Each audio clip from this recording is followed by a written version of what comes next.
Part 2 of my mom sleeping with my history teacher to get me better grades. So like I said, I told my parents that I got a 97, she got a 33. And I was telling them how the handwriting didn't even look like mine and everything. And then my brother starts flipping out. In front of my dad, too. He goes, "Mom, are you fucking serious? You couldn't let her try and do this on her own?" And I was super confused. Like, I thought that maybe he was talking about my mom paid off the teacher. But then he said, "Yeah, Dad, if you didn't know, Mom's been fucking our history teacher to get us better grades." And then he goes, "Mom, you're such a fucking whore." And my mom's sitting there not even fazed. She just took a drink of her wine and said, "Get the fuck upstairs now." Before my brother leaves the table, he goes, "Maybe you can fuck Dad's boss too. Maybe he'll get a raise." And then I realized what was happening. And it's around 6:30 p.m. So after that, a lot of stuff happened. My dad obviously wanted to get a divorce at that point. So my dad took my brother and I to our grandparents. And we stayed with them for like 2 weeks. But then everybody at school found out. And we got made fun of a lot. And then after that, we moved schools. I have a 9-year-old daughter who I named after my late grandmother, Annabelle, and I'm currently pregnant. If I'm having a girl, I want to name her after my other grandmother, Rose.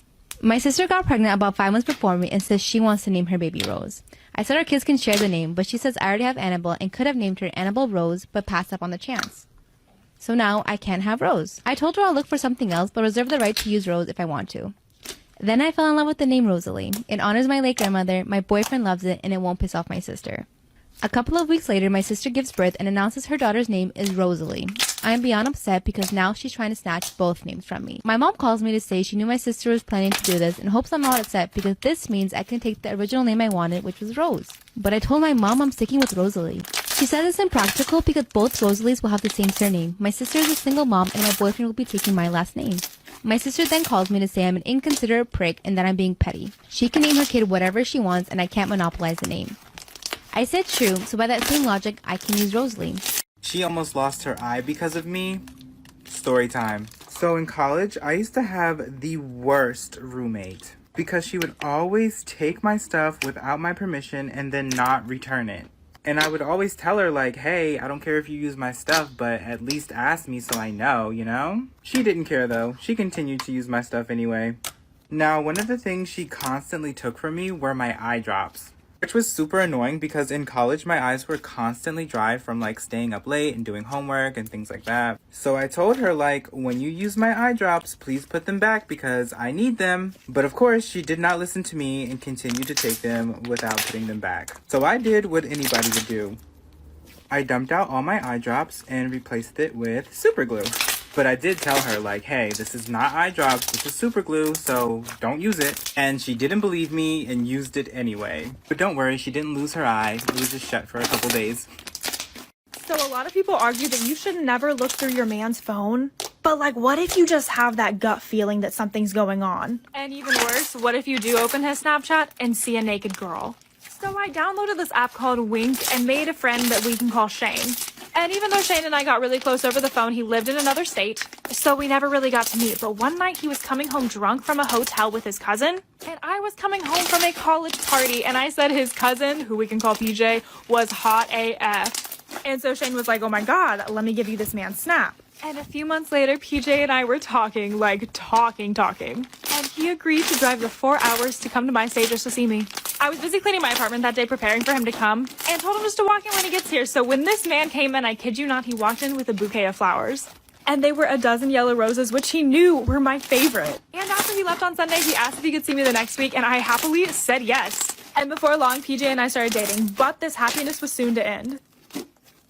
Part 2 of how I hooked up with my boyfriend's dad. Disclaimer, this is not my story time. It was sent to me on Instagram. After my boyfriend's dad and I had hooked up a couple of times, of course he felt really guilty. And so did I. We decided to end things cordially and never tell anyone about it. Fast forward to when my boyfriend comes home from his work trip. I had to pretend like nothing happened, but it was really hard. Because at this point I definitely caught feelings for my boyfriend's dad. I became really distant from my boyfriend and he started noticing. He also asked me one day if his dad came over to check up on me, which I said yes. After that, things were just not the same between my boyfriend and I. He would always ask me why I never touched him or kissed him, and I would just say that I felt bad or that I had my period.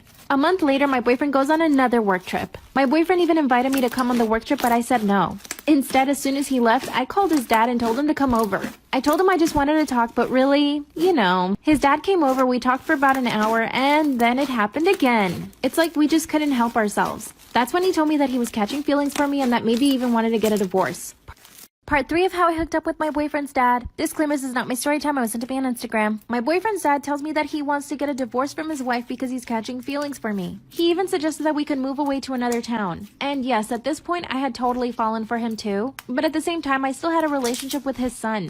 But to be honest with you guys, I didn't have the guts to tell my boyfriend that I loved his dad. Since my boyfriend was still on the work trip, his dad would come over almost every single day. His wife, aka my mother-in-law, didn't even notice that she was coming over to my place. She thought he was at work and at the gym. We are now fully in love. My boyfriend came back from his work trip and of course I was still distant. A few days later he asked me what was wrong and I just don't know what to tell him. His dad told me to keep quiet for now because he wants to figure out what to do. I don't want to end a marriage and I know I don't want to break my boyfriend's heart. But at the same time, I am in love with his dad. I know you guys are going to think I'm a terrible person, but I genuinely need your advice. What do you guys think I should do? Should I be honest with my boyfriend? I open his DMs and I see a famous influencer send him naked pictures. Disclaimer, this is not my story time. It was sent to me on Instagram. So I started scrolling through the whole conversation with this famous influencer. She had sent him like 15 or more naked pictures. And like I said in part 2, he was sending her pictures too. But his were the ones that disappear after you open them. So maybe he's not so stupid. I took screenshots and saved them on my phone. Then I scrolled through the rest of his DMs. And holy moly, there were other influencers who were sending him pictures. Not all of them were naked pictures. Mind you, all of these influencers knew he was married. I was extremely furious, but I knew I had to keep my head cool. By the way, have you guessed who he is? So here's what I did. I took a stupid little play button from YouTube, and I threw it in a dumpster. Then I turned on the fireplace and put all of his clothes. And I took his passport and ripped all the pages out. You won't believe what happens next. Part 3 is out. After I burned all of my YouTuber husband's clothes, I took all the naked pictures that the influencer sent him, and I sent them to her management. Disclaimer, this is not my story time. It was sent to me on Instagram. I wrote to her management and explained what happened. I told them that if they didn't stop working with her, I would send the pictures to TMZ. And just like I expected, within minutes I got a reply. They begged me to delete the pictures, and they offered me $20,000 to keep my mouth shut. Of course, I said no. And that's when my husband comes home. He sees all of his clothes that I burnt. God, the look on his face was so stupid. I showed him all of my receipts. Then he confessed that he only did the dirty with her once. I literally thought they had just sent pictures to each other. And his phone rings. Guess who it is? It's the damn influencer. She goes off on him and tells him that I'm threatening her career and that how could he be so stupid to not delete the pictures. They haven't spoken since. I still don't know what to do. Did I send the pictures to TMZ? I already filed for divorce too. I want all his Storytime about the boy across the street who used to stalk me. So a little background information. My parents and I moved into a new house that was literally 5 minutes from where I used to live. But I went to private school, and almost all the other kids in my town went to the public school. So I didn't really know a lot of the kids in my town. Well, a week after we moved in, our neighbors across the street invited us to a barbecue. While we were there, I started talking to our neighbor's older son, and him and I started to get along really well, like in a flirty way. Their older son was a senior, I was a sophomore, and their younger son was a freshman. Well, I kind of talked to the younger son, but he was just like giving me really weird vibes. So for the next few weeks, I started hanging out with their older son a lot, and we would talk all the time. Well, the one day whenever I went over their house, it was super weird. His younger brother kept saying, "Oh, I think I know you from somewhere. Like, I swear I know you." And I'm just like, okay. Well, the one morning I was waiting outside for my mom to pick me up because she worked night shifts and she would just grab me and then take me to my school. And I saw him in his window watching me like for part 2. Part 2 about the boy across the street who used to stalk me. So like I said, I saw him watching me outside his window, but I didn't want to overthink it, so I was just like, no, maybe he's looking at something else. Well, this all started a month after I moved in. Well, it started happening more frequently, so then I told his older brother. We're just gonna call the younger brother Mac.